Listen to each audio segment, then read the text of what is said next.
we really want to improve our relationships, we really need to improve our relationship with ourselves. We're listening to everything through our own filters, through our own understanding or misunderstanding.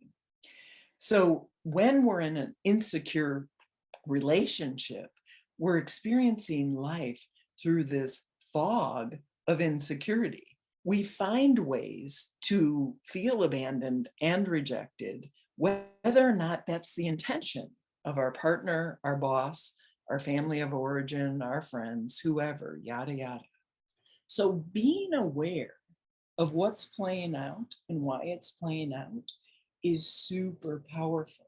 It's about recognizing that you're struggling in your relationships because you're in them. How'd you get here? What's happening? Unpack that so you can have a deep understanding. The basis for good communication and therefore good relationships is intimacy with yourself. It's knowing yourself. It's knowing when you're lying to yourself. It's knowing when you're not being loving and kind to yourself. It's knowing when you're being loving and kind in the fakest fucking way possible to someone else. And when we feel like we're being attacked, that has to do with something inside of us. And even if the other person is attacking us, that shit's a projection. It really doesn't have anything to do with us. We get to decide, oh, okay, I'm going to love you, motherfucker, but I'm going to do it from a distance. You're not being loving, you're not being kind. You don't get my time and attention or space in my life. And recognize they are handing you gold. What are you triggered by? Like, what's the story? Your voice doesn't matter. It's not important. You don't know shit.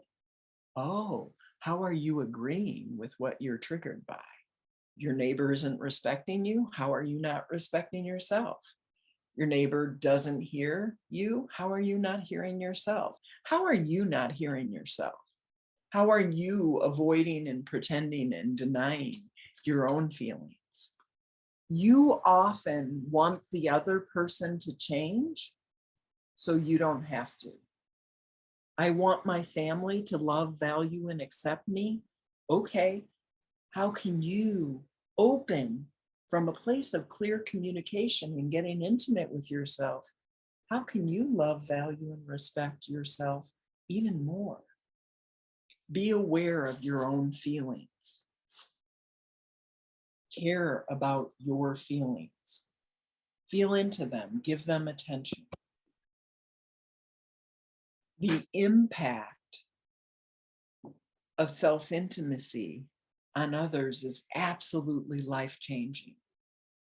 It's transformative how you show up in relationships. Allowing ourselves to accept other people, we can only do that once we fully accept ourselves. So by getting intimate with yourself, you can lift the fog of insecurity. You can lift the fog of anger. By getting intimate with yourself, you can lift the fog of fear or whatever has clouded your interactions with yourself. The basis for good communication and therefore good relationships is really self-intimacy, because if I'm not listening to myself and really taking in what it is that I'm hearing through the filters that I'm hearing things through, then I don't have self-awareness. And good communication is the oxygen in any relationship.